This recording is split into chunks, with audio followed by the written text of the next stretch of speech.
My father wants me to stop going to college because I need to raise my nephews so that my sister can go back to school. My brother and I ditched them for good.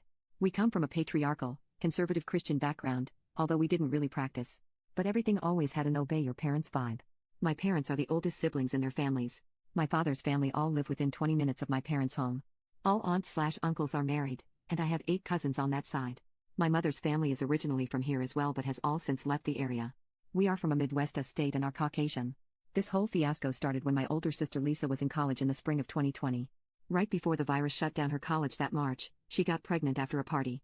In the fall of 2020, my senior year of HS, I started my college application process while my pregnant sister lived at home. Mike had finished school several years prior and had started his career about 90 minutes away from our hometown. Lisa gave birth to twins a few days after Thanksgiving 2020. In January 2021 I received my early acceptance to my dream school, nothing like Harvard but a highly rated public Ivy in my state. I had also gotten enough of a scholarship to cover the tuition. Obviously, I was ecstatic. Unfortunately, that was about to come crashing down. In May 2021, my parents told me that I could not go to school and that I needed to stay home to raise my nieces while my sister went back to school since she needed to support her kids and thus needed a better education. My sister doesn't even want to return to school. Much screaming ensued, with my father eventually telling me that his decision was final and that was that. Mike learned what happened, called me, and said, "Yeah, that's not happening," and we made plans. I would like to take a moment to give a shout out to the Reddit posts back in early 2021 that discussed the steps to take and things/docs to gather in order to successfully leave home for good. And that's what we did. We had discussed plans a few times when he visited and took me out to lunch, and one day that July I had my essentials all packed, left a letter for our parents, and after lunch, we just returned to his apartment. As you can imagine, the fallout was explosive.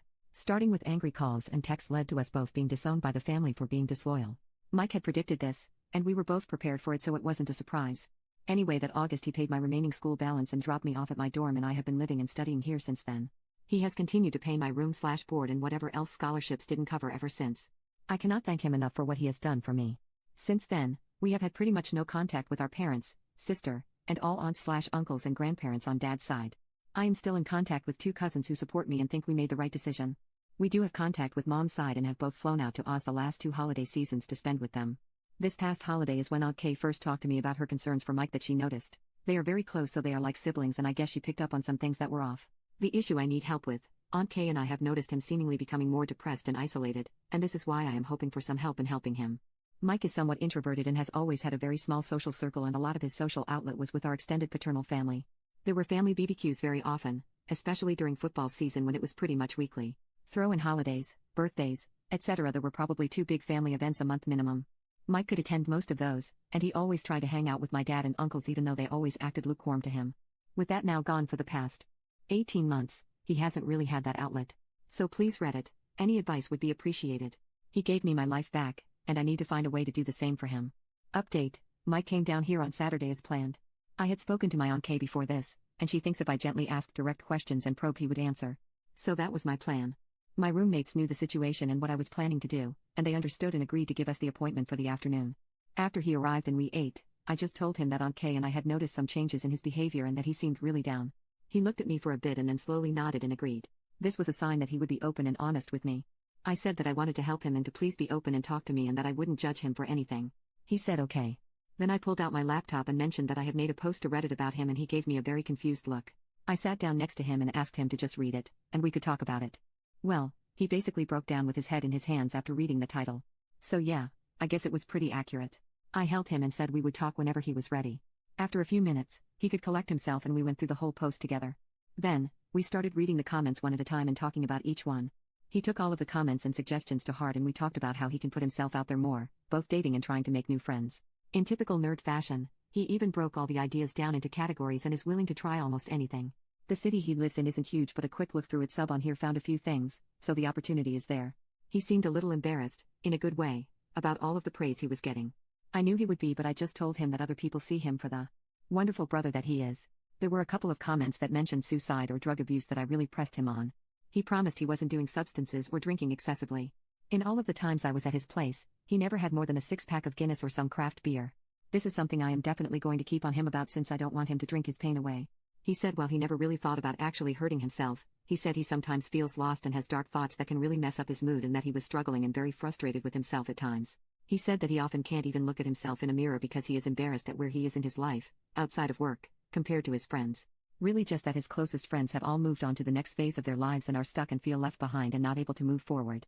He is scared that he will turn into one of those people who have their own dedicated sub on here. He often just drives around the city after work for hours because he doesn't want to go home, and every once in a while he said he has gone to bed with the thought that he didn't care if he woke up or not.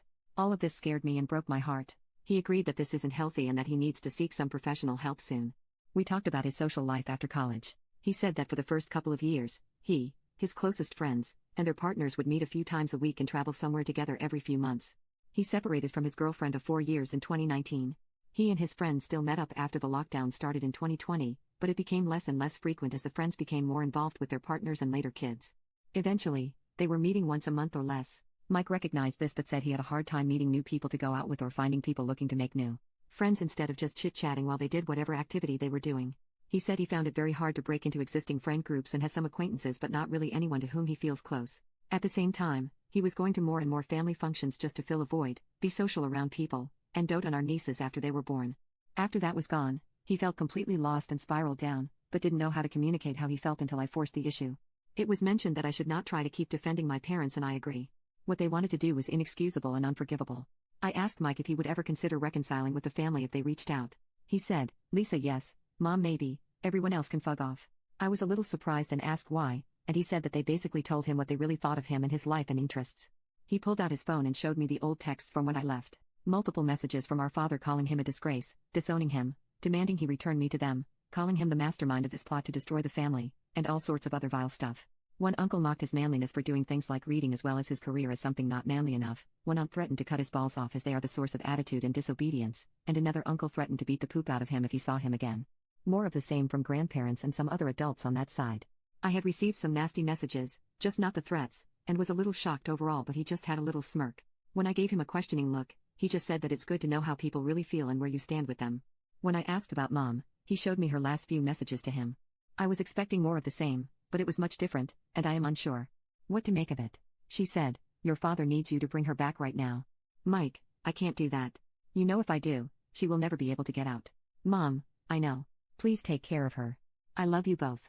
Mike, I will. I love you too, Mom. NGL, I cried for a bit after that. So yeah, it turns out that my dad's whole family is a lot more toxic and despicable than I thought. I still can't figure out Mom's reaction, though I asked him point blank if he wanted me to take out a loan to cover my expenses for the rest of my time at school, and he rejected that immediately. I said that I didn't want him going into debt for me, and he said that he wasn't. He pulled up his account and showed me the transaction from his savings account to my school last month as proof. He said that he wanted me to be able to finish school debt-free like he did, since it takes so much pressure off. Most of his friends have $40K plus in debt, so even though there is currently a payment pause, eventually, that will come due. I asked him how he was able to do that, and he said he got merit scholarships plus several grants that covered all but about $2,000 per semester, which he could cover himself, and he worked to always have enough money for the difference. We grew up low income, not exactly poverty, but definitely at the low end of the middle class. I would have been eligible for need-based aid as well, but my parents refused to fill out the form, so I wasn't able to get the grants or regular student loans, and they wouldn't co-sign a private loan. This is how they were going to force me to stay. When Mike found out, he did the math and figured out that as long as I was able to keep my scholarship to cover tuition, he would be able to cover the rest. It comes out to about $7,000 a semester that he is covering. I also found out that he is still sending money every month to our sister, something I knew he did before but didn't realize he was still doing. His response was a shrug and a comment that he was pretty sure the kids weren't eating less. We ended up talking a lot longer than I realized, and my roommates came back around 7 and asked if we wanted to get some dinner. I asked Mike if he wanted to stay and keep talking, and he said yes.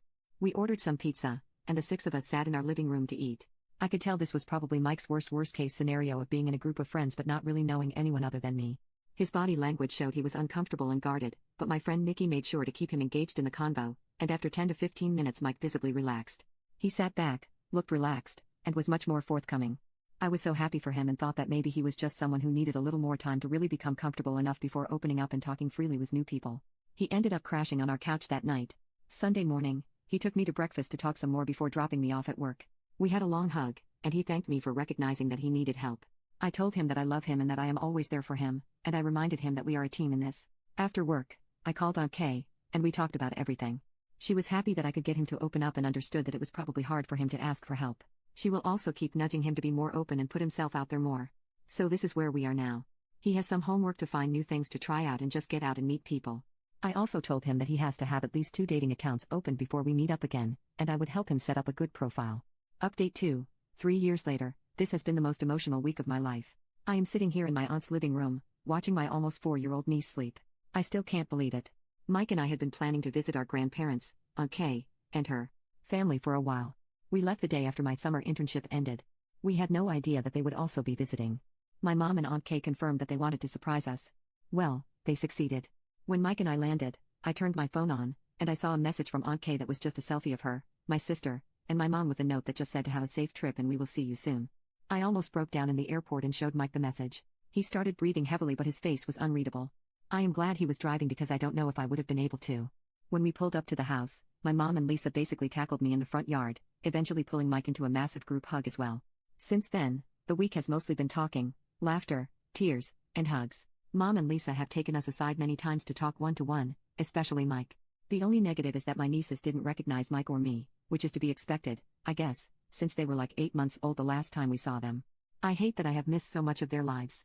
They seem to warm up to me in a few days, probably because my mom, Lisa, and I look pretty much alike, only differing in height and hair color. They have yet to really warm up to Mike, but Lisa has repeatedly assured him they will get to know him. So yeah, that's where we are right now. I am completely emotionally drained, but I couldn't be happier. Mike and I head home later today and start my senior year next week. I know I will get to see them regularly. I am glad my mom finally told my father that she will have a relationship with all her kids regardless of how he feels. It feels like that giant void in my life is now gone. Update 3, we are all doing so much better now. They have visited me at school several times this past semester and we all spent Christmas at Mike's house. We are still taking things slow with the kids, but I am getting to know them now and I can't express how happy that makes me.